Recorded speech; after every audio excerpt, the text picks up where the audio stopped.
Welcome to the Gunpla Network. I'm Murdoch, and today we're popping open the high-grade Universal Century PMX-002 Bolinoak Sammahn. As of this recording, this kit has just recently released in November of 2024, so it's one of the newest models I've gotten to review for the Gunpla Network. And as far as I can tell, this is the first time this machine has actually gotten an official plastic model.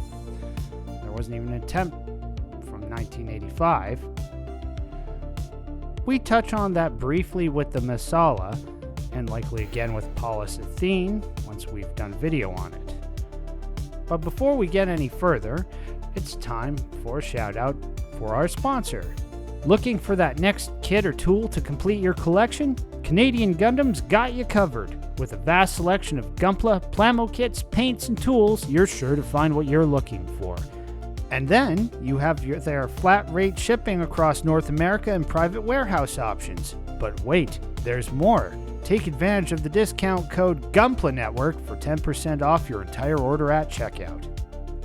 Alright, speaking of Masala, it felt only right to have one of Scirocco's other machines help with the presentation of the runners. The SD, Zeta, and Theo are just here to cause trouble. So we have the A runner. Right off the bat, a clear part draws the eye. This is the top of the mech's head. That fancy textured honeycomb grid pattern is really molded into there. It's absolutely fascinating, and it probably is the single greatest reason to use this out of what we'll see is two heads later. I just can't get over how detailed it actually is, and the camera here doesn't do it enough justice. As for the rest of the A runner, we're mainly looking at backpack parts and yellow trim pieces.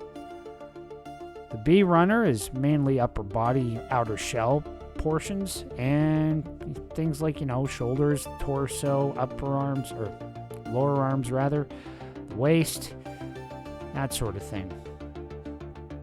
The C runners are all this darker green contrast color. We're looking at things like the collar, the arm sockets, shield parts, and its secondary melee weapons. As for the D runners, well, this is interesting.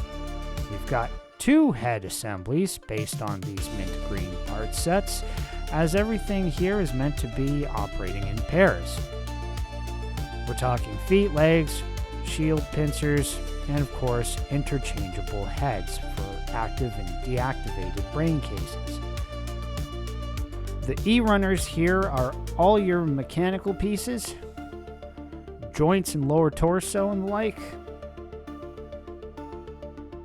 The F runners, interestingly enough, come from the HGUC Sazabi kit, as we can find both Beam Hawk and Beam Saber effect parts designed exclusively for it on these. The red G runners are holding almost entirely rocket and vernier thruster parts. Gotta have that red trim. The H runners are your other mechanical parts, things like the shoulders, hands, ankles, inner legs, etc. Then we have the polycaps. Interestingly, we get two polycap runners.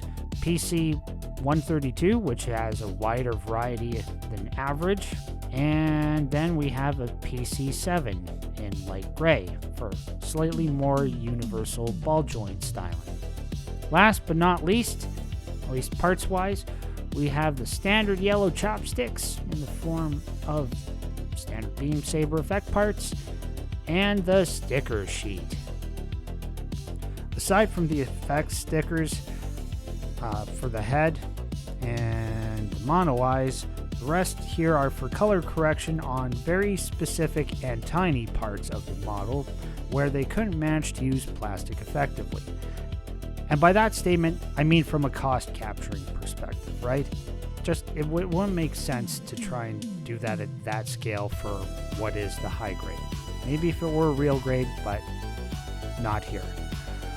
Doing the funky clear head top is a lot easier than trying to engineer the tiny spots that yellow is supposed to go in many cases. I don't know what to tell you. And then we're left with the instruction booklet. Like everything modern coming from Bandai, it's bilingual in both Japanese and English. Alright, time for me to get building and reviewing this brute.